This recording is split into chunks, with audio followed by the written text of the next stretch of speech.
Wilkins claims he deserves a refund after he left a masculinity boot camp early because insults and mud were hurled at him. Dean Gilbert says Mr. Wilkins is a quitter who doesn't deserve a dime back. Okay, Mr. Wilkins, you are suing Mr. Gilbert for $3,000 because, according to you, he falsely advertised what his boot camp program would be like. Tell me exactly how you first came upon the defendant and why. Well, initially, you know, I saw his flyer on social media, and what did his flyer say? It promised, you know, to teach us about, you know, masculinity and leadership, and not to be a victim, and made these bold claims that, you know, you could change your life and really turn it around. Masculinity camp. Yes, yes, Your Honor. Do you have the flyer with you, or do you have the flyer with you? Right here. Well, let's see it. Is it the same thing? Yes. Yeah, okay. Make a man, masculinity camp. Do you have the heart to push past physical pain, emotional blocks, and master your mental mindset? And did you know anybody who had gone through it? No, I'd only read a few online reviews that were okay. They were somewhat positive. Somewhat positive? Why would you blow $3,000 if it was only somewhat positive? Well, I was, I mean, at the time I was pretty desperate. Why? What had happened? I mean, growing up, I was like not like the athletic person. I wasn't on any sports teams, and I wasn't necessarily like a popular kid, but I got along with everybody, and that had kind of been like the mantra of my like whole life. It has been pretty vanilla, and well, everything was kind of fine until about a year ago when my girlfriend of 2 years broke up with me because I wasn't ready for marriage, and around the same time I got passed up for a promotion at work. After church one Sunday is when I saw the flyer on social media, and it was happening that Friday, like a few days later, and I didn't necessarily see that it was happening again, and so I didn't want to pass up the opportunity to, if it could really help me. So what did you know besides what's the information on the flyer? I didn't know anything else other than like the few reviews that were pretty vague online. And then I learned more about it after I had signed up and signed the form on the day so of. So do you have a copy of what you signed? I do, yeah. May I see that?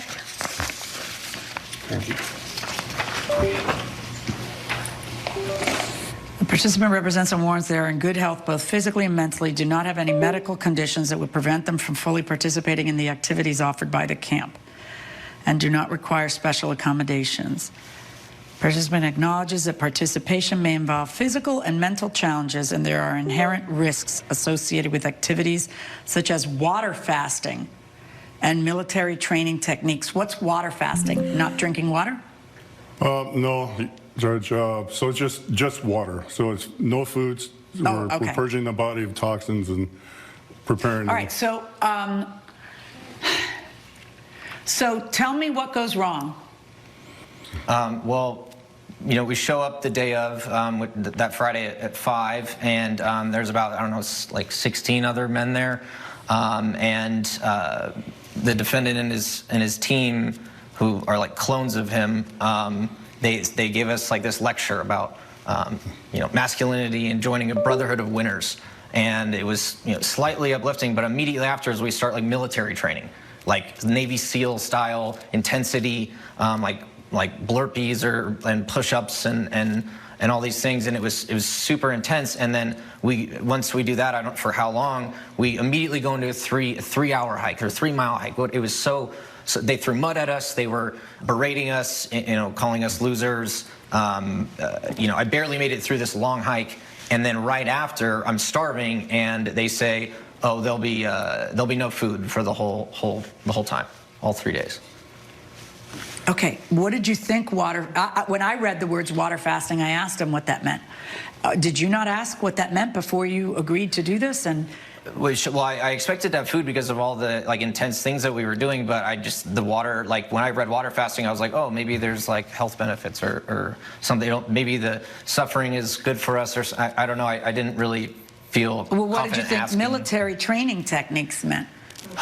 Like push-ups and jumping jacks and maybe like chanting together or something along those lines.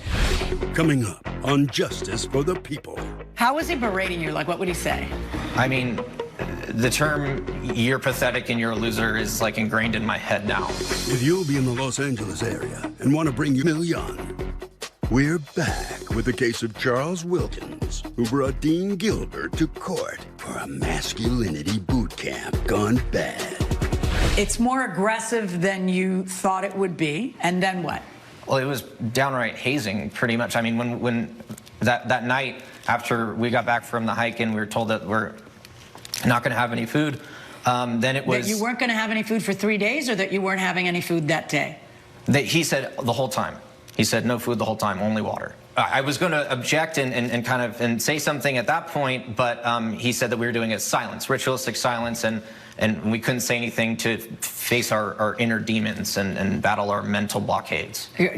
Just about the time he tells you he's not feeding you, that's when he wants everybody to be silent? Yeah, and he doesn't want to hear anything. Okay, and so then what happens? I mean, he didn't want to hear anything except for his own voice because, you know, I guess he wasn't being silent. I guess he's conquered his demons because he was berating us while we were silent, so we couldn't even say anything back. And pretty much where... How was he berating you? Like, what would he say? I mean, the term "you're pathetic and you're a loser" is like ingrained in my head now, and I hear it. What did you think masculinity camp would be? Like, I don't know. I'm asking you what you thought. I thought it was going to be like empowering us, like teaching us how to lead and be better men and I don't know, conquer our challenges more. I figured it would be more like uplifting, like, okay, I don't know, like how I imagine a feminist movement. So now you're being quiet because he said to be quiet, and then what? It's, you know, late into the night, and we're doing this breath work stuff, and then, you know, some point in the night he forces us. They say, "Oh, you know, you're not. I figure we're gonna go to sleep, but we don't." He says, "You're sleeping outside. You're not going to sleep inside. There's no pillows, no blankets. You're just going to sleep outside."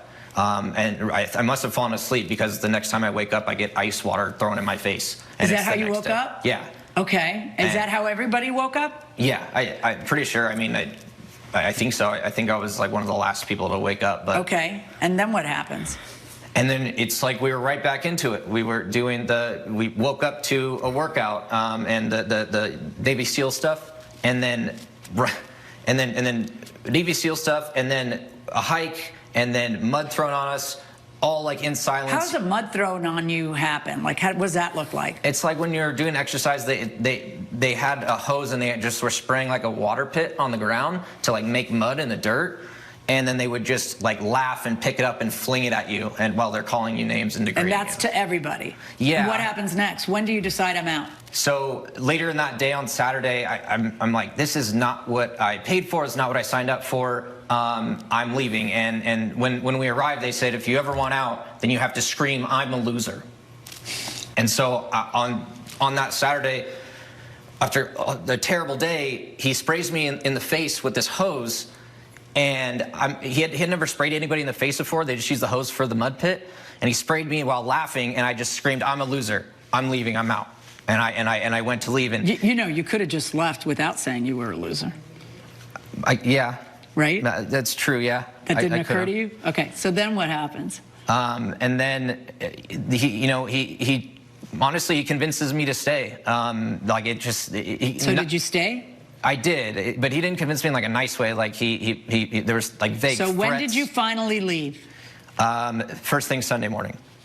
Mr. Gilbert, your time to shine, my friend. What kind of racket you got going here? Judge, it's not a racket. It's not a scam.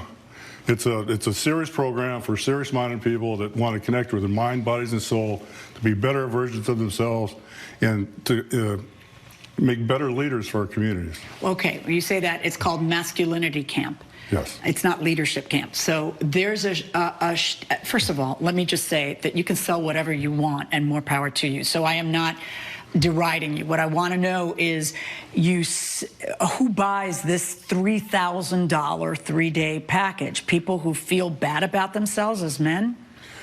Well, yeah, somewhat. People that want to better themselves, empower themselves, and, what better way to develop that but through physical and mental discomfort. Challenges. So what is it exactly you're doing? Throwing mud at them that's going to make them better men? Partially. It's part of the process of breaking them down physically and mentally so that we can, in turn, build them back up into those men that they desire to be. Okay. How often have you had somebody say, "What is this? I want my money back"? I've never had that. This is the first time? Yes. And how many years have you been doing this? I've been running this program for 2 years now. Have you had people complain? No, not complain per se. I mean, while they're going through the program, they're physically challenged and mentally challenged. And, so what's the program look like? So grunting and groaning, but that's normal. Viewers asked, and now Judge Milian has the answer. What recourse does someone have if a neighbor puts an offensive lawn ornament or sculpture in their yard? And let's assume that the sculpture it could be something, anything from a hand giving a middle finger to a Confederate soldier that might offend people, or a lawn jockey. There's all kinds of things. And let's say they have it, it's kind of in your face as a neighbor, but it's otherwise compliant with zoning rules. That's the key. Like that. The key is what the community that you happen to live in, what do they permit or not permit? And Right. lots of places have zoning laws that leave it up to the judge. They say offensive, and then it's up to the judge to decide, and so the judge has a lot of leeway. And some of them just say, hey, if it's 6 feet tall and it's in the setback, if it's under 6 feet tall and it's behind the setback, that's their Anything property. They goes. could do anything goes. Right. But it's really a case-by-case basis based on the law, the zoning laws in your particular town. I mean, you can kind of fight fire with fire and put more offensive sculptures pointed at them, right? Why not? Figure out what really gets under their skin and put it on your yard. I think probably the best formula is to go straight to your zoning board in your town and figure out whether or not there's something you can do to make them take it down. All right. Well, you're such a good neighbor. Better than me. Coming up, He certified to me that he's both physically and mentally up for the challenge. He knew what he was getting into, or should have known. we're back with the case of Charles Wilkins, who brought Dean Gilbert to court for a masculinity boot camp gone bad. He certified to me that he's both physically and mentally up for the challenge. He knew what he was getting into, or should have known. So what did he miss? What else, more of the same? No, so he left just hours before that very last process of the rebuilding process was to begin. So all you did was tear him down because he left. Well, not tear him down. So in this process, in this program, there's winners and losers. The winners, they complete the program. The losers, in the military, they ring out. In this case, we asked them to shout out, "I'm a loser." Well, we don't like there to be losers, and we tried to get him to stay. Follow him out to his car, and you loser, you're a loser. Don't be a loser. Stay, complete the program. He just had hours to go, and just couldn't see that, and he wanted to go. Okay, but how many times do people in your program say, "I'm a loser," and leave? I've had it maybe 3 times in the entire 2 years. Does anybody just say, "I'm out of here," without calling themselves a loser? No, because I think they respected the program, and that's part of the protocol. All right, so now it's Sunday morning. You wake him up with ice water in the face. So we've been destroying him and everyone else since Friday. And now it's Sunday, and according to you, Sunday is a day of rest and a day that you build them up. Tell me about that. So initially, they do get woken up in that rude shock and awe manner. And so then afterwards, though, we invite them to take a warm shower. We begin the camaraderie with the rest of the team. I find it hard. Hold on a we second. tell them I'm how not talking proud to of them you. that we are, that they've completed this program. They've gone to limits that they've never been to before. And we're just so proud of them when they do that. And so what do you do? Literally, what do you do on Sunday? Well, then You let them take a hot shower, which they haven't had. You don't have to, because you got like zero overhead in this program. So you're charging $3,000. Coming up, I think you might have benefited a little more by taking that $3,000 and putting it into therapy. this is Justice for the People with Judge Milian. We're back with the case of Charles Wilkins, who brought Dean Gilbert to court for a masculinity boot camp gone bad. So you let them take a hot shower, and then what? And we feed them the meal, put something in their belly, some sustenance. Of course, after a day of not eating, it has to be something gentle to the system. Well, So a some day of soup, not eating, oatmeal, isn't it 2 something. days of not eating? Oh, it begins Friday evening, so Oh, okay. whatever they've had Gotcha. the Friday. All right, so you feed them, and what else?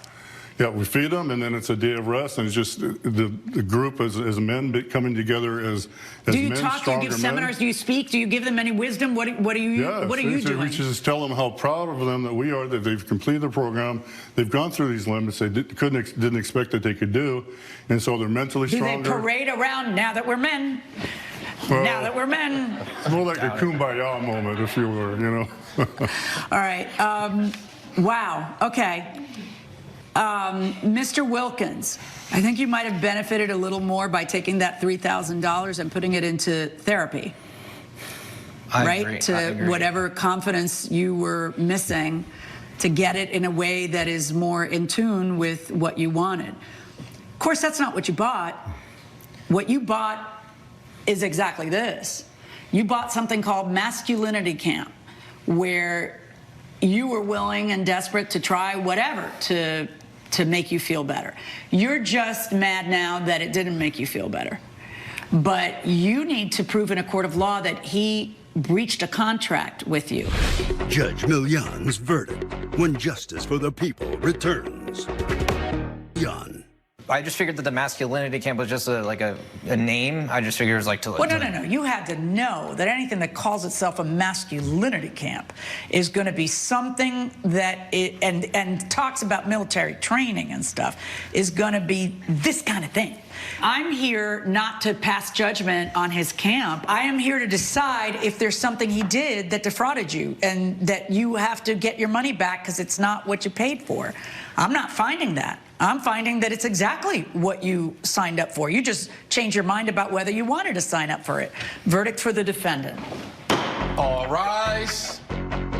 Judge Million has ruled in favor of the defendant. The plaintiff's claim.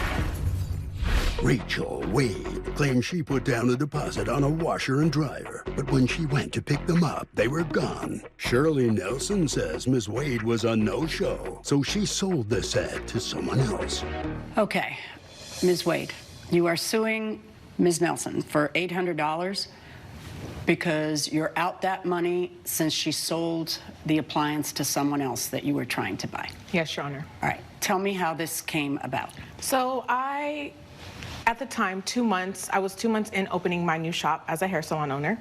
And I needed a stackable washer and dryer, to wash my towels and stuff for my daily duties as a salon owner. Came across Miss Nelson's washer and dryer. I met up with her. And once I met up with her, I saw how nice it was. I put a security deposit down. But being that How much of a deposit did you I put down? gave her $650. Okay. And then I told her that I would be back within 3 days. Did she express to you how much time you had to pick it up? Like, was it an issue? No, I just told her, she never expressed that. I just told her I would be back in 3 days to pick it up. Okay, you disagree because you That's were not moving out. true. That's So not what do you say were the conditions of the sale? The conditions were she had 3 days from actually placing her deposit to pick it up. And that's because you were moving out, what, on day Yes, 3? I was moving out on November 3rd. That's when my lease ended. And what happened? So I told her that I would be back in 3 days. My third day, because I gave her the deposit at the end of day on Tuesday. So I'm assuming my next day would start the next day, which would be Wednesday, Thursday, Friday. Okay. So I got some movers because I couldn't, the reason why I was gonna come back in 3 days was because I needed to get movers. I can't move a stackable washer and dryer by myself. I finally got some movers. The movers ended up canceling on me. Okay, so I wanna go back a second. So you give her the money on Tuesday. Correct. You say, I'll be back in 3 days. Correct. You feel that's Wednesday, Thursday, Friday. Correct. On Friday, did you come back and pick it up? I told her that I was gonna come back on Friday, but by that time she was already gone. I didn't hear from her. She didn't answer my call when I called her at 6:30 on Friday. Okay, so hold on. You got the movers what day? I got the movers. I paid $150 on November 4th. But to get the, okay, but you're throwing me off. I don't understand because you paid $150 on November 4th, but what happened on, when did you have text conversations with her about when you were coming? On November 3rd, because I couldn't find, I had movers already, but they had canceled on me. And those movers were supposed to go there when? On November 3rd. Okay. But they canceled on me. So did you make arrangements to pick it up on November 3rd? The third day, correct. And then I asked her if I can have more time, and she said yes, she agreed. And I said, sorry about the mix-up. I finally got some words. Okay, it sounded from your text like you were well aware that you were over 3 days, but now it sounds in your testimony in court that you feel you were within the 3 days. That's what I'm not understanding. Well, because being that I gave her the money on November 1st, at the end of, it was like end of day. Did she give you the money on November 1st at the end of the day? She gave me, she actually came in early, but she didn't send me the money until 7:30. Right, and the discussion about you have 3 days, did that happen on November 1st? That happened on November 1st when she was looking at the washing machine and drying. And so 3 days, why do you think 3 days later would be November 3rd and not November 4th? Because the transaction took place on November 1st. So right, but 1 plus 3 is 4, not 3. Well, our business started on November 1st, so I felt like you have Wednesday. 24 hours, then 24 hours, then 24 hours. Okay. Right. So what day does that put her at? November 4th. Okay. So your lease was ending November 3rd. You never told her you got to be out of here by November? Yes, I did. I told. That's why it was the 3 days. But you keep saying that it was 3 days that she had. Yeah. The problem, Your Honor, is my 3 days. Do you guys have text back and forth? Yes, so I can see what people actually agreed on rather than what they say now? Let me see all the texts. Do we have verses? Yeah. No. I want to see. Go ahead. Yeah. There's no text between the two of you before? No. No, for the love of God. But I did call her, Your Honor. I still have not. Okay, blah, blah, blah. Yeah, I love texts that happen before litigation because they have no motive. They're the stuff that actually occurred. I don't know what we did while I was there. I was a judge way before text, but it was so hard to figure things out. And then all of a sudden now it's, whatever you write tells us as judges what it is that the agreement was, but you guys were all talking on the phone, and I wasn't on the phone that day. Coming up on Justice for the People. Did you text her and say, what time are you coming? I called her. You called her, and what did she say? She went straight to voicemail. So did she ever come on Friday? At some point, I was gone. If you'll be in the Los Angeles area, gone. We're back with the case of Rachel Wade, who brought Shirley Nelson to court for unfairly reselling her appliances. And what happens here? Tell me what happened. So what happened is that she was supposed to come. She called and told me that she couldn't make it.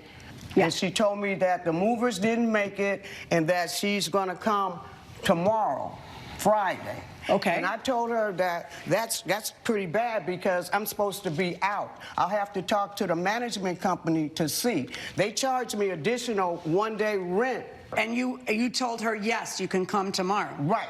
All right, so now, and the 1 day that they charge you cost you what, $83? $83. All right, so then what happens on the 4th?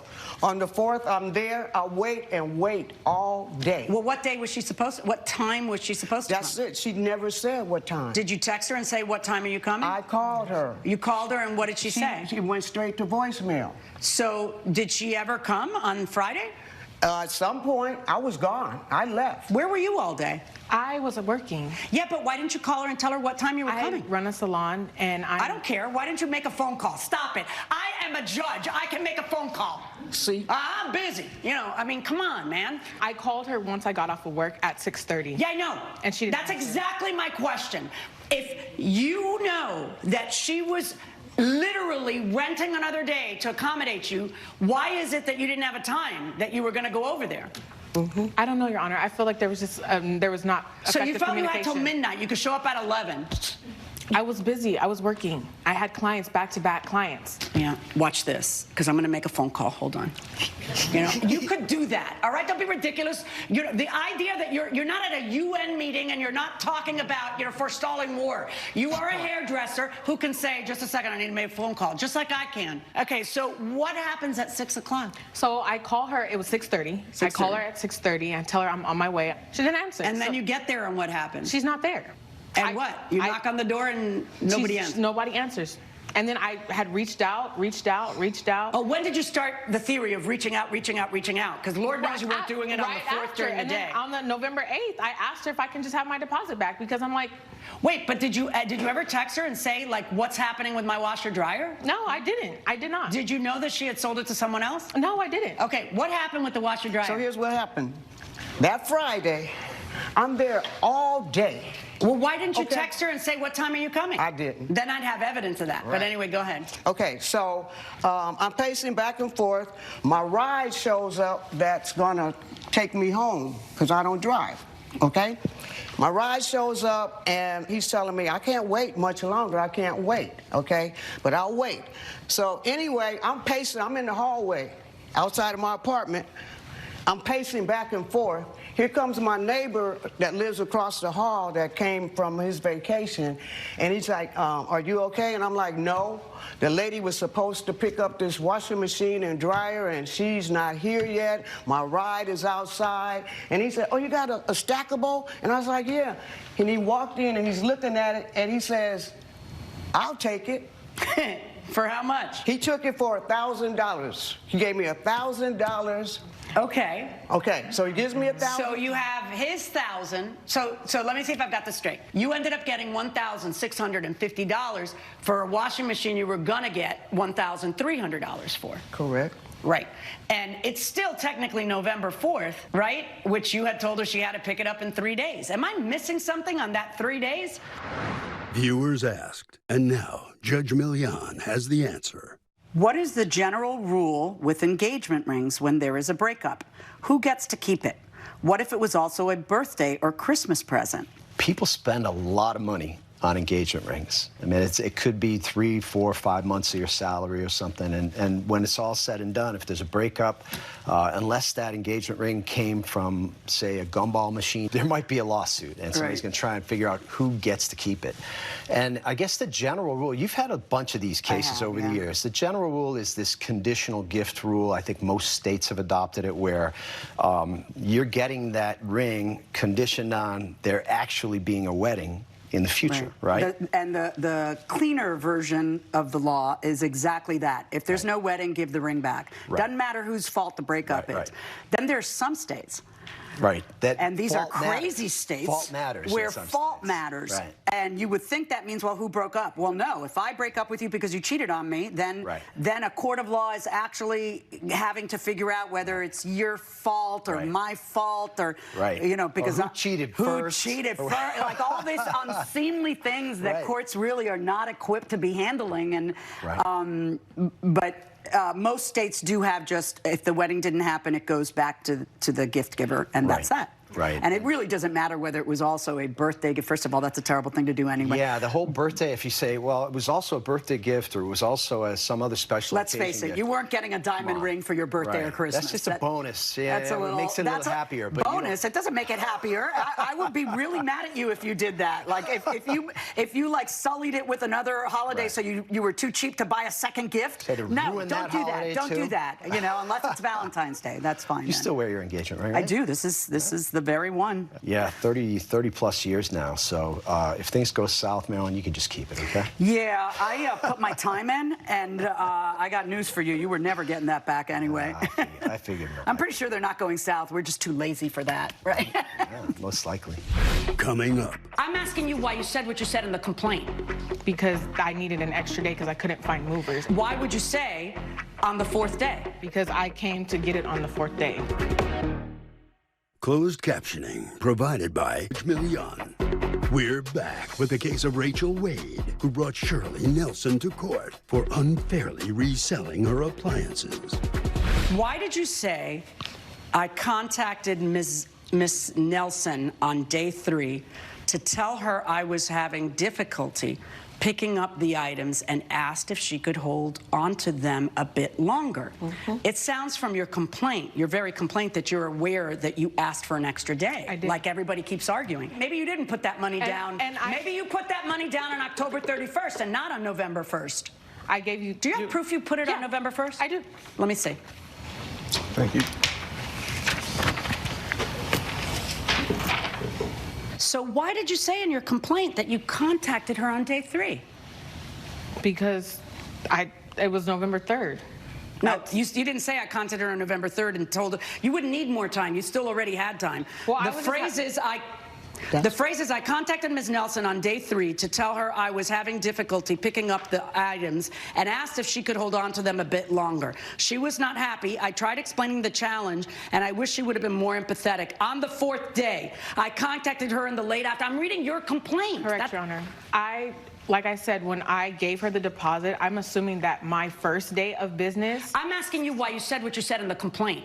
Because I needed an extra day because I couldn't find movers. And why did you say in the complaint on the 4th day I contacted her in the late afternoon? Because I'm assuming my day, my first day of business started after the first. So then why would you say, if you're assuming that, why would you say on the 4th day? Because I came to get it on the 4th day. See? I'm not sure, because I wish I could be a fly on the wall during your negotiations, which are all telephonic and oral, and I can't see what you guys agreed to. Coming up. Something is wrong. Something is definitely wrong, because in your very complaint, you don't say, I still had time and she sold it from under me. In your very complaint, you say, I needed more time than the 3 days. Closed captioning with Judge Milian. We're back with the case of Rachel Wade, who brought Shirley Nelson to court for unfairly reselling her appliances. So you are assuming you have until November 3rd? I'm assuming I had till November 4th. If you are, then why do you say on the 4th day I contacted her and told her I needed an extra day, when now you're telling me that it was on the 3rd day that you did that?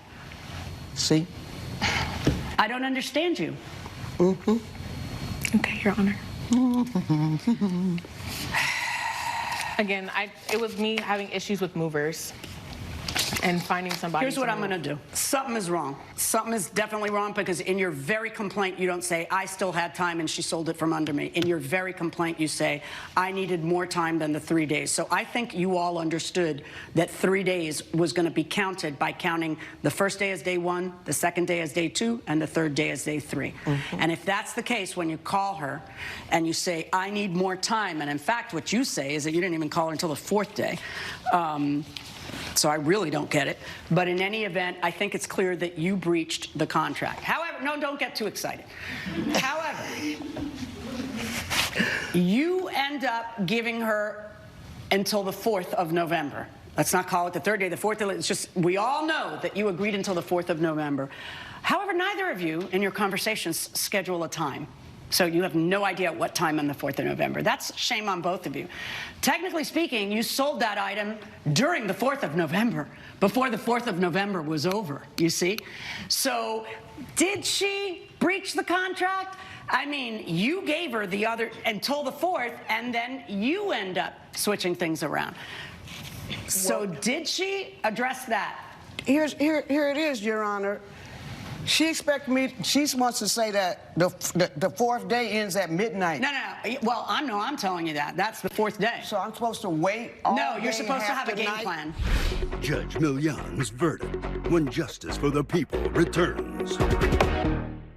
Promotional consideration provided by Judge Milian. I would have a game plan. I called her.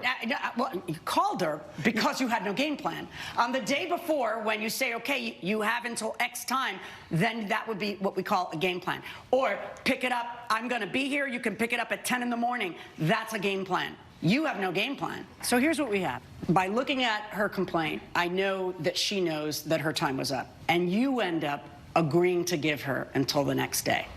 Neither of you discuss a time the next day. Yes, she was breaching by not picking it up the day before, but you two have a new agreement that she now has until the 4th to pick it up. And then she calls you when she's off work, which is in her head when she's picking it up, and by that point, you're done, but the 4th still exists. So how is it that she wouldn't be entitled to get her money back? She is. All of it? All of it. Because you end up breaching the new agreement that you reached the day before. $800 verdict for the plaintiff. All rise. Judge Milian has ruled in favor of the plaintiff. The defendant owes $800. That wasn't fair. Yes, it was. Okay. Exit this way, please. Be sure you grab all of your belongings. Esther Mahomes claims she gifted her vintage wedding gown to her niece, who altered it dramatically, then wore a different dress. Sarah Ketterman says she tried to please her aunt, but the gown just wasn't her style. All right, Ms. Mahomes, you are suing Ms. Ketterman for $750 because, according to you, she ruined your vintage wedding dress. And that's correct, Your Honor. How do you two know each other? Oh, this is my niece by next of kin. We're not related by blood, but we're related in every other way. I've known her since she's a year old, and through a year old till she was 18 years old, I've taken her to ballet classes. She stayed over my house when her parents weren't available. But how do you know each other? Through her parents and her parents and myself are very, very good friends. Okay. All right. You know the parents how? You've just known? We went to school together. Okay. So we went formative years, and then she had my lovely niece, Sarah. And have you always called her your niece? Yeah, pretty much the whole time, yeah. Okay. Yeah. And have you always thought of her as an aunt? Yeah, I mean, yes. I grew up having her, my Aunt Esther. She went to college with my mother, but, you know, at times she can be a bit overbearing. How so? I mean, she's always trying to be a big part of and I appreciate that. I want her to be part of my life, but sometimes I need to figure things out for myself. She never liked my boyfriends. She would always come over and interview them and be rude to them. All right, let me get back to you, Ms. Mahomes. So tell me about the wedding dress. What was happening there? The wedding dress is an heirloom, a family heirloom.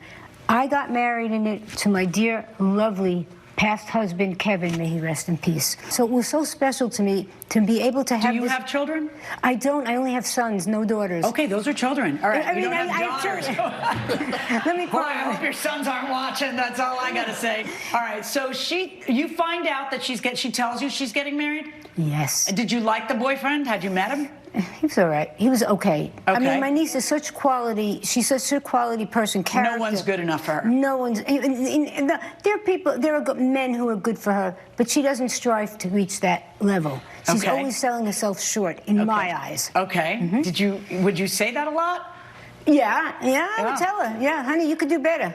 So she tells you she's marrying this boy, and you say what? I said, really? I don't know. Really? First, That's what you said? You didn't say congratulations? Well, first I met him at a Thanksgiving dinner, and at the dinner I was already, I thought they were just going out. I didn't think it was going to turn into a wedding the next time I met both of them. Well, the next time we had dinner together, she's wearing a ring, and they're setting up a wedding date. Okay. So at that point... Without consulting you? Without consulting me. Oh, my goodness. She Can you consulted imagine? me, but she really didn't want to hear it. So I didn't say anything unless she... Has your friend, her mom, ever said to you, you need to back off? No. Okay. We've been best friends for years. Okay. Okay, so go on. So now you're accepting it. She's getting married, and you offer her your dress. This gorgeous dress. It's a vintage dress. Who doesn't like vintage these days? You know how expensive a vintage dress is? The threading, the ornate. It depends on the dress, really. The lame. Okay, so let me see. Do you have a picture of it before it was altered? Your Honor, Hold on. Do you have a picture of it before it was I don't have a picture. But my niece does. Oh, I mean, let's count on her to give you your evidence. All right, so can you hand the picture to my bailiff, please? So tell me how you broach her on the dress. I said, darling, you're getting married, and this is something very special I'd like to share with you. And I'd love for you to be able to wear my wedding dress. Okay. And my mother wore this wedding dress, and and you would look gorgeous in it. Okay, so that's how the dress looked when you handed it to her. But you gave it to her as a gift, right?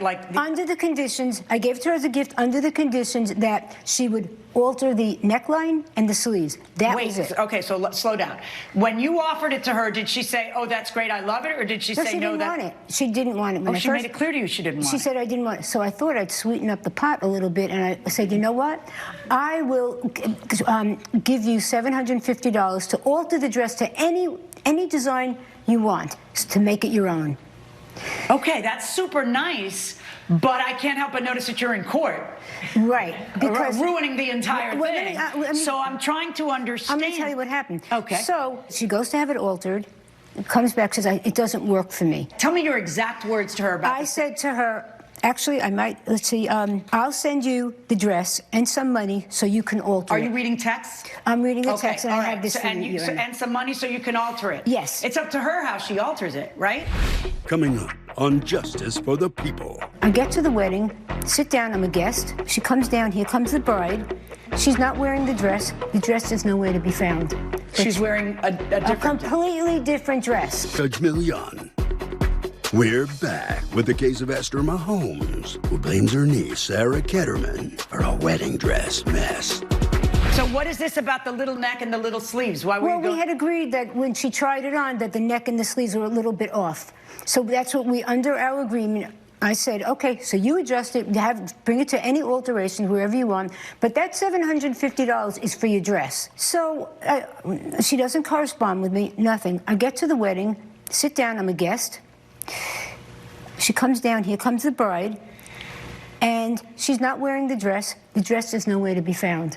She's wearing a different... A completely different dress. Well, where'd she get that dress? You think she picked it out? She used my money from the alteration. Did she pick out her own dress for her own dress wedding? that I wanted. With my money. Okay. With the alterations money, she went and bought that dress. She paid $500 that was left after the alterations for that dress. Let me ask you a question, Miss Ketterman. You've known her all your life. How did you think it was going to go to not be wearing the dress she was shoving down your throat all of this time?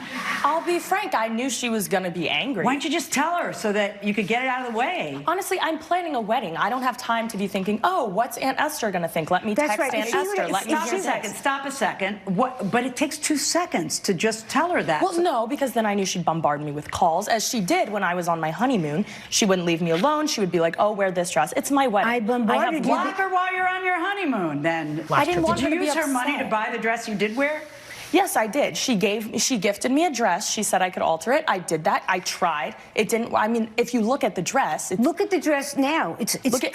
It's not my but style. look at the dress now is not something you have a right to say, because she could have altered it into Absolutely. like you know, a stripper costume, and you wouldn't have the slightest say in anything. That's true. You were But she letting her owned it. have $750 to alter it. Her objection is that you didn't use the $750 to alter it. You used $250 to alter it, didn't like it, gave up on it, and then went your own way and bought something with it. And didn't even tell me. Stop. And your answer to that is, it was a gift and I can spend it any way I want. Actually, Your Honor, may I present this evidence, please? Yeah. What is this? These are texts in which she was instructing me on what kind of cake to have at my wedding. I said, Michael loves coconut, so I think we're going to do some kind of coconut cake. And she said, oh, no, you know I'm allergic. I don't know about that. I agreed not to have the cake. That what is wrong with you? Why would you agree not to have the cake your husband wants at your husband's wedding? Do you... I mean, this is I my know, aunt. but maybe we can have some plain cupcakes or something. You can just avoid the coconut cake. Oh, but I just wouldn't feel safe. What if someone has the cake and then kisses me on the cheek? Next thing you know, your wedding turns into my funeral. My death. Exactly. You're a little dramatic, don't you think? You see, it's a bit ridiculous. It is, but why aren't you setting boundaries? She's bringing me a legal issue. I'm not here to decide if she's pushy, because God knows she is. I'm not here to decide if, you know, she's manipulating you, because she is, but you're letting her.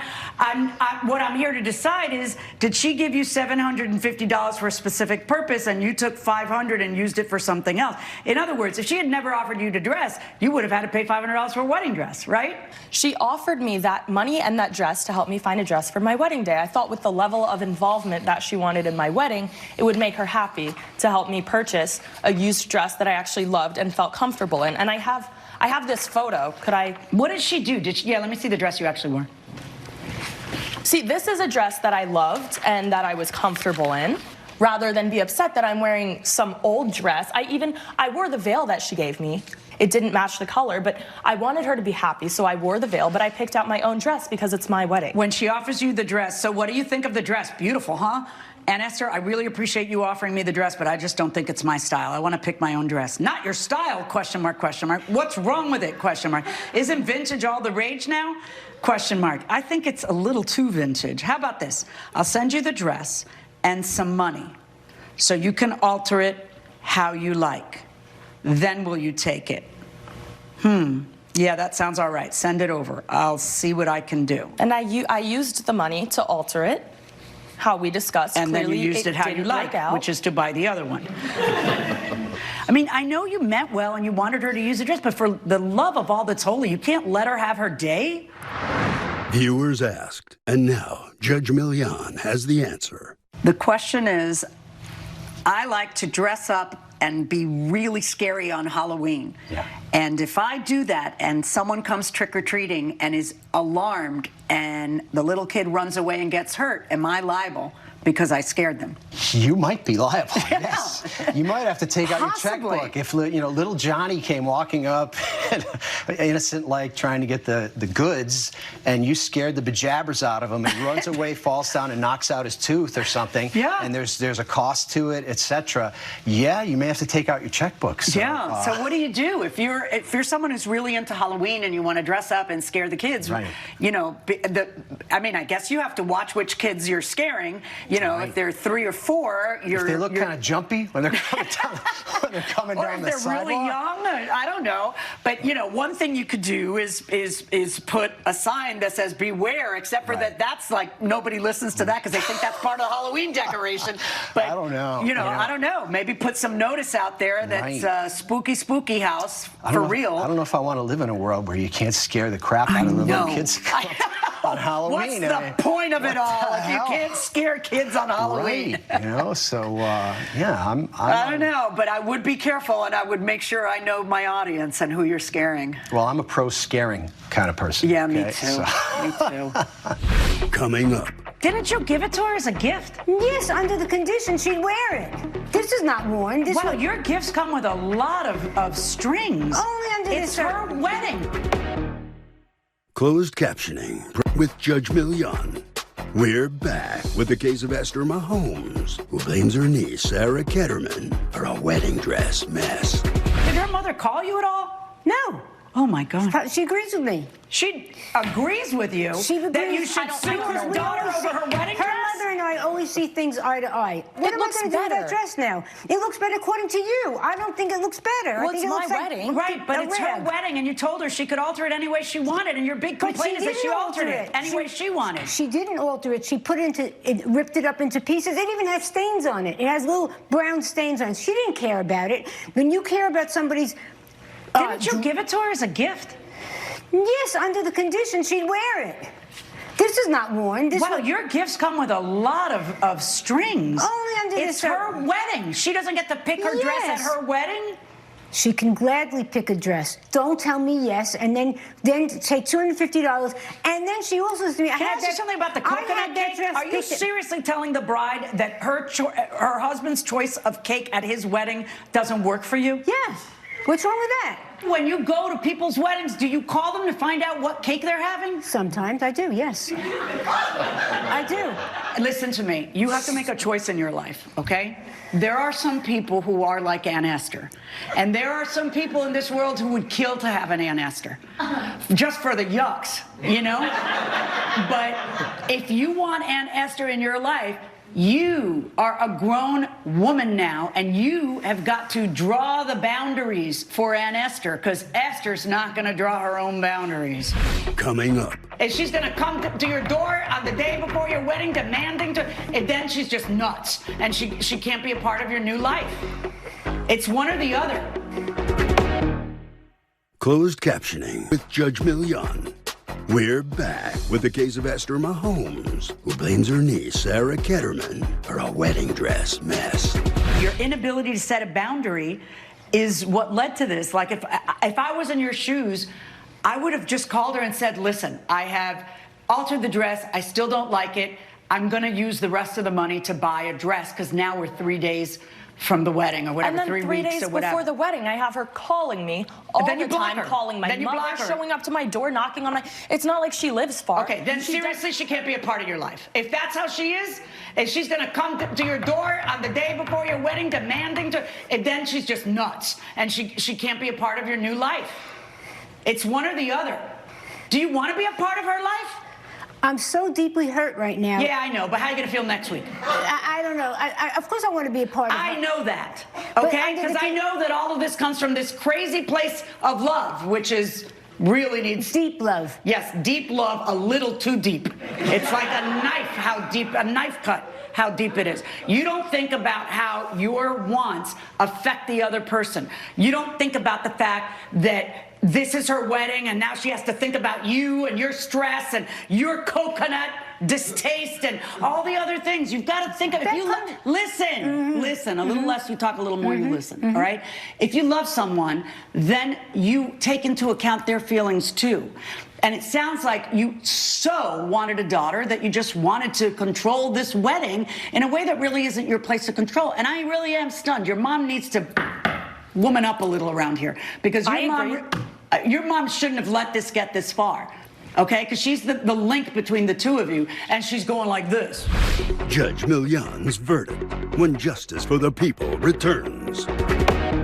You also have to woman up yourself. If someone is toxic in your life, you need to just X them out.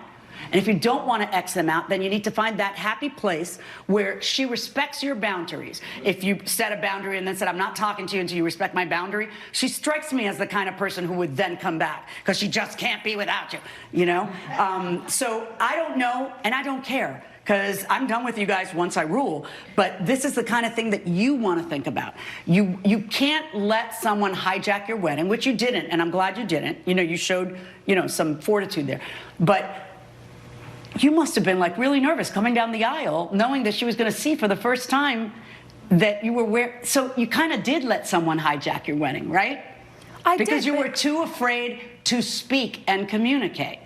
Okay? Honestly, communication involves putting her in her place and setting a boundary. And it would have gone a lot better for everybody had you done that. But you live and you learn. As far as this case is concerned, I am not ordering her to return a penny of the $750. That was a gift you gave her for taking the dress, which she did. All rise. Judge Million has ruled in favor of the defendant. The plaintiff's claim is denied.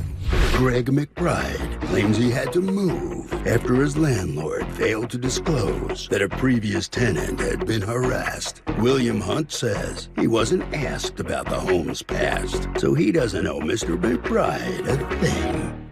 All right, Mr. McBride, you are suing Mr. Hunt for $4,929 because your former landlord didn't disclose that the rental had safety issues. So you're suing him for your moving costs, plus some rent, I think. But go ahead, tell me what happened here. Well, Your Honor, me and my girlfriend moved from Chicago, and we found this really nice home to rent in Laurel Canyon. And Mr. Hunt said that it was a safe neighborhood and there were any problems, and we loved the price, and we just got this new dog and really excited to big changes all at once. Yeah, start a new life together. And I just got this new job out in LA, and you know, shortly after moving in, we started getting all these harassments, you know, knocks at the door at 3 in the morning, people, foghorns going off, people throwing things at the window like balloons and eggs and things like this, and all this constant harassment. And we just couldn't take it anymore. So did you ever call the police? A couple times, yeah. And what did the police do? They took some reports, and they said they also had heard these sort of things happen before. So I think he must know something about this from the past, so it just doesn't seem fair that he rent this place to us. Did you ever find out who lived there before you?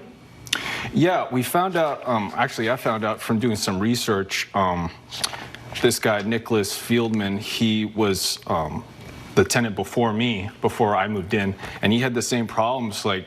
Can I see what you have in your hands? Thank you. Why can't this podcaster just leave us alone? What podcaster? I guess he was a controversial podcaster, said a lot of things that were politically incorrect. So. And but where does he fit in all this? I'm reading what you handed me. He was the tenant, 2 tenants before me. Oh, 2 tenants before you lived there. Yes. Was a podcaster who was controversial. Yeah. So what? So everyone thinks that what's happening now are people getting mad at the podcaster? Yeah, they still think he still lives there because I guess he got doxxed or something. So. Oh my goodness. He's been harassing all the new tenants, including myself. Are you? Tell me about the stuff that's happening, because it appears to have been happening for a while. Have you gotten wind of any of this, and what's the deal? Yes, Your Honor. The 2 tenants ago, the podcaster who was the problem, I was aware of that through the neighbors. There were complaints. I was frankly pleased to get rid of him. Okay. Okay. The person that rented after that, Nicholas, as he referred, he was there for a period of time until he couldn't take the harassment himself. Why don't you put a sign out there as the landlord to help out? I don't know. Your Honor, I can't anticipate every problem that's going to occur with the property, and I can't guess for how long other people are going to be coming there and harassing. I have many Did the person before him move over this? Yes, Your Honor. And how long were they there? They were there for about 4 or 5 months. And I just don't understand how. So have you called the police to try to get some extra protection or try to figure this out? Yes, Your Honor. It seems that it's a very gray area. And again, I mean, they could at least step up protection. I mean, they can't sit out there every night, but they can at least try to step up the patrol or something. And exactly my point. And why I don't believe that I should be financially responsible for him leaving. What is it you feel he should have told you?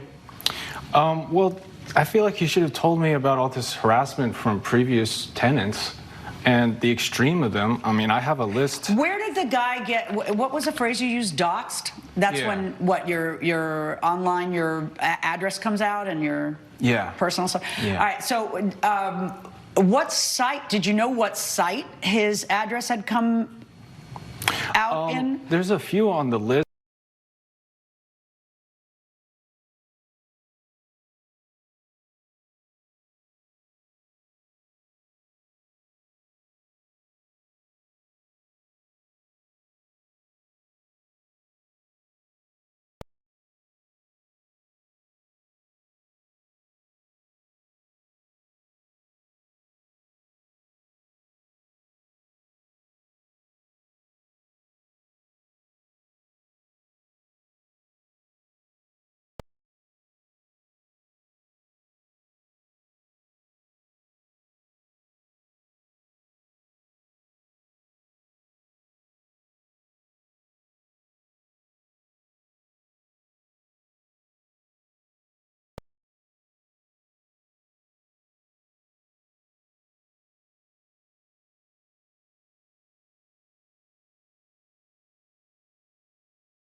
I would go to those sites and say, hey, can you, you know, that was 3 tenants ago. Can you please like put this out? I mean, because it's so bizarre that people are that, I'm just so lazy, I guess, that they're so initiated, that they're so angry that this much later, this many tenants later, they're still going by his house. And well, I guess, is he still podcasting? I have no idea. I was glad to get rid of him. Do you know? Do you know if he's still podcasting, the guy? I'm not sure exactly. Yeah. Coming up on Justice for the People. You told me about eggs being thrown, balloons with what kind of liquid inside? Oh, that I'm not sure. But I'm going to assume it gets pretty extreme. Just as a gambling woman.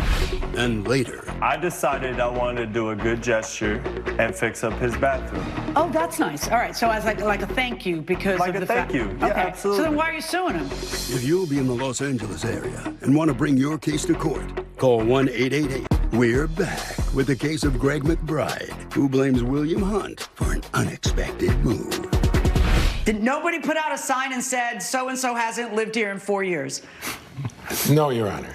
It just seems like the easy solution. It does. Yeah. Why is it his fault, Mr. McBride? Because he didn't disclose to you? I feel people like have behaved badly in the past. Well, I feel like he was just he was just being secretive about that information. I feel like some of these extreme examples of things that have happened, I've listed dates and times of things, definitely should have been brought to the forefront, or at least mentioned. Like what? What kinds of Even things in happened? You told me about eggs being thrown, balloons with what kind of liquid inside? Oh, that I'm not sure. But I'm going I to mean, assume it it's gets pretty urine, extreme. just as a gambling woman. But go ahead. All right. Well, I mean, I got someone who defecated in the backyard. I mean, my dog. Well, could have I mean, found these it. are pretty criminal acts. I mean, I'm stunned that. How many times did you call the police? Because you've got a list there of about 30 things. Like, did you call the police 30 times, or you just got tired? Well, I had them come over 3 times, and they did the reports, but nothing comes of it. I didn't have like a security camera set up. Like, I couldn't get a lot of evidence, but I wasn't gonna be there long enough to do all that. I was just like, I gotta get out. Why don't you put? I mean, security cameras don't cost what they used to now. They're connected to the internet, and they're pretty easy. Why? That would be a good thing to do. I think I might do that now. You should.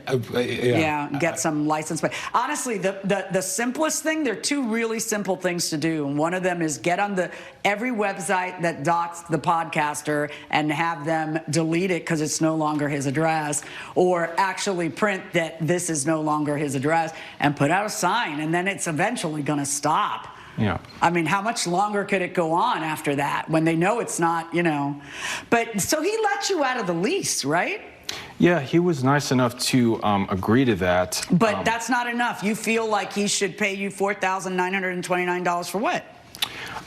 Well, because I had to leave kind of just like that night almost, because I thought well, not that night. You listed 30 events that happened. The decision was almost very abrupt. I mean, we tried. What was the last straw that made it so abrupt? The crap in the backyard. I think that was like that was it. Yeah. I don't know. The balloon with an unidentified liquid in it, I think would do it more for me. But anyway, the part I'm having difficulty with is saying that then he's responsible for $5 grand in what? Moving expenses? How do you come up with this figure? Well, I have the price, all the expenses. Yeah, let me see what you got there. Thank you. Moving expenses, storage fees. Like I said, I'm just moving here from Chicago with my girlfriend, so I don't have any family. Hotel fees. I had nowhere to go, so. I know, so don't leave that night. Like, plan it better. 10 by 20 storage unit. Yeah. I just don't see how I can. What is your legal theory? Your legal theory on why he has to recompense you is that he didn't tell you this happened to other tenants. Yeah, I feel like if he had I'm just even not sure that's the kind of thing he needs to tell you. I don't know. There's things that need to be like why didn't you tell him? Go ahead. Give us your reason. He didn't ask, Your Honor. He didn't ask. That sounds cold, I understand, but I can't possibly anticipate everything that everybody wants me to tell them about the property. That's why they come, they look at it, they ask questions. I'll answer anything they want. It's my property. How I own it. I'm proud of consistent it. was this happening? I hadn't seen any problem for a couple of months until he came along because the place was empty. I had run into it with the previous tenant. I honestly had hoped it had come to an end. I don't know. Maybe people were throwing stuff when I wasn't there. There was nobody there. How would I know?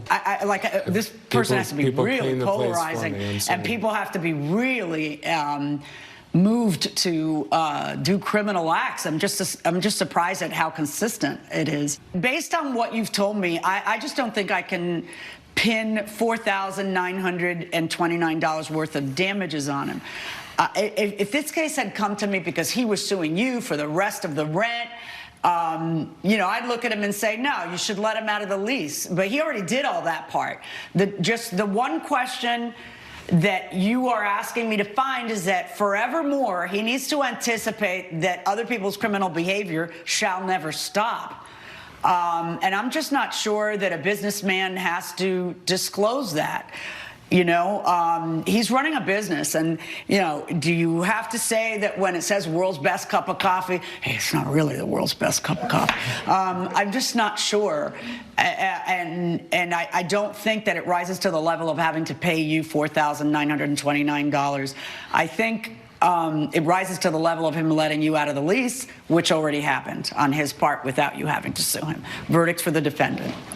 All rise. Judge Millian has ruled in favor of the defendant. The plaintiff's claim is denied.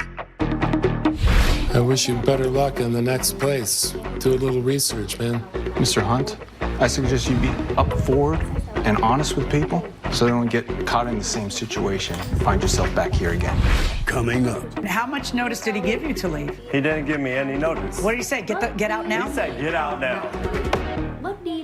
Closed captioning on.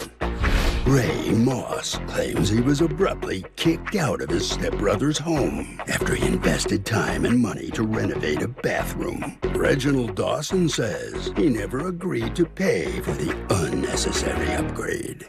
Okay, Mr. Moss, you are suing Mr. Dawson for $1,800. You say he owes you for renovating his bathroom. Tell me what happened. Well, this is my stepbrother right here.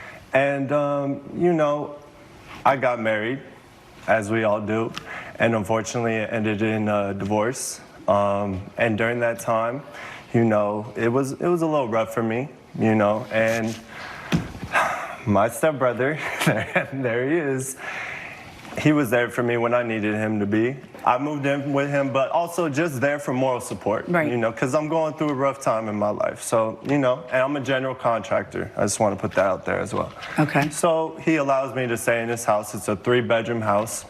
You know, my room, it's looking decent. In the bathroom, it's looking a little rough. Actually, it's looking ugly. And it's just me and him, and I just felt like... At the time, did he have a girlfriend?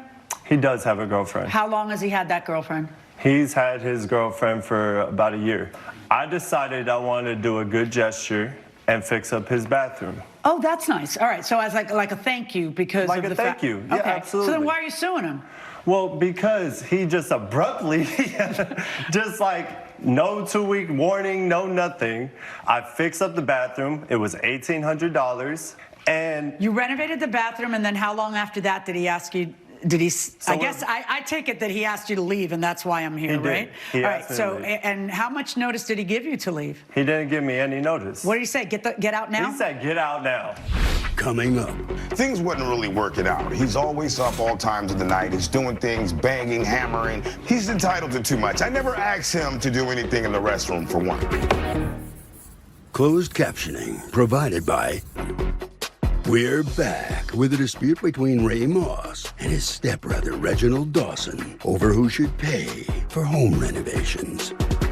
So what exactly did he say to you? He was like, yo, my girlfriend needs a place to stay. She has a daughter. I don't know if it's appropriate for you to be here, which I understand. How long did you think you were going to be staying there? There was no agreement. It was all verbal. Again, I thought me and my brother had a really good relationship, and it was just more like just a communication type of thing. Let me talk to you, Mr. Dawson. What happened with your girlfriend? Well, honestly, how are you doing today? Good, thank you. If I may ask.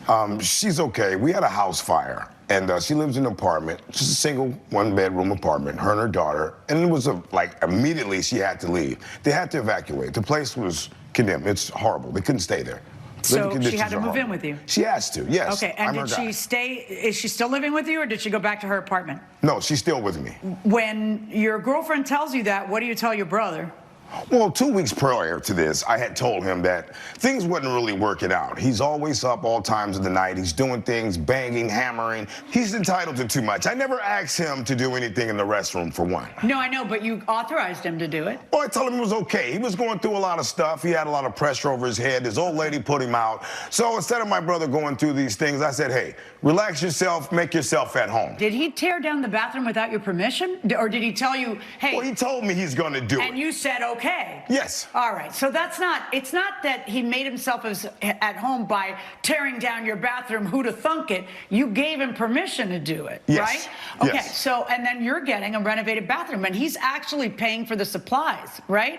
Well, this is what he tells me. I'm not for sure where these materials came from. Did you pay for the supplies? No, ma'am. No, ma'am. Right, so then somebody paid for the supplies, so it was probably him.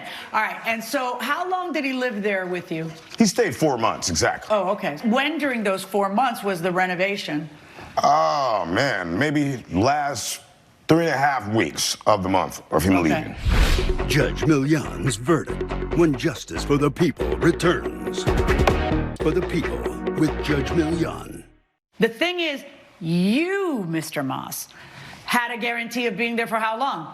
You have no idea. There was no It was always going to be whenever he felt like telling you, I don't like the look of your beard. You got to go. Like, he could have said anything.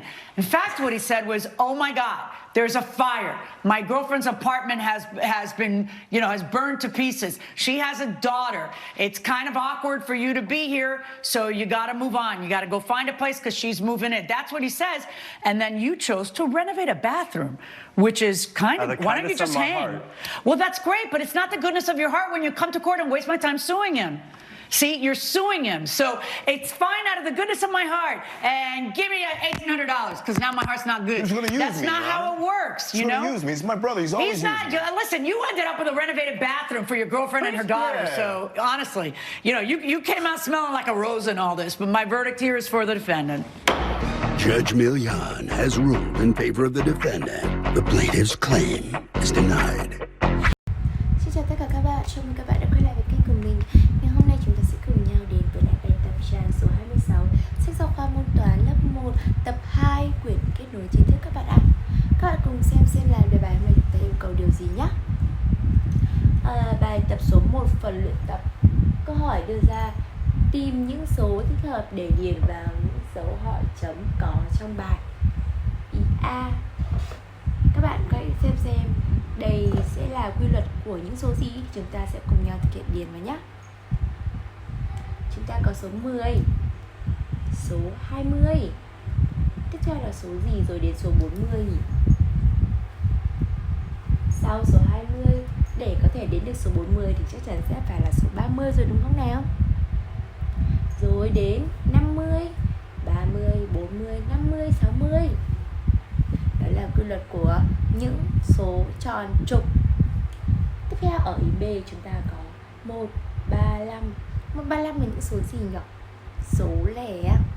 135 đây sẽ là 7, 9 và 11. Bên này sẽ là những số chẵn: 80, 82, 84, 86, 88 và 90. Tiếp theo chúng ta sẽ có những số cách nhau 5 đơn vị: 5, 10, 15, 20, 25, 30. Chúng ta chuyển sang bài tập số 2, tìm số lớn hơn trong mỗi cặp. Trong cặp thứ nhất 54 và 18, các bạn sẽ phải thực hiện so sánh với mình nhé. Chúng mình sẽ so sánh phần trục trước. Số nào có phần trục lớn hơn thì số đó sẽ lớn hơn. Nếu như phần trục của hai chữ số bằng nhau thì chúng ta sẽ chuyển sang so sánh với hàng đơn vị. Số nào có hàng đơn vị lớn hơn thì số đó lớn hơn nhé. Ở đây chúng ta có số 5, 14 và 18. Ở đây có 5 trục và một đơn vị. 5 trục lớn hơn 5 lớn hơn 1. Chính vì vậy nên 54 sẽ lớn hơn 18. Chúng ta sẽ điền dấu lớn hơn nhé. Tiếp tục 63 và 29.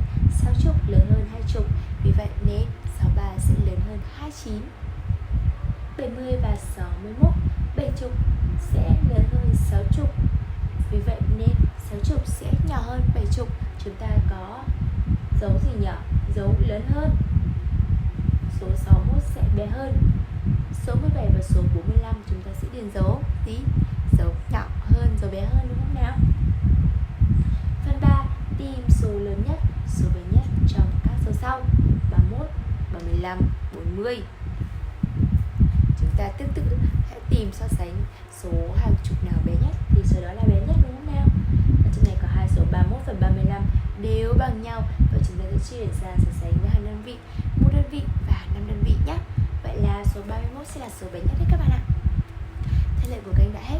Hẹn gặp lại các bạn trong video ngày mai.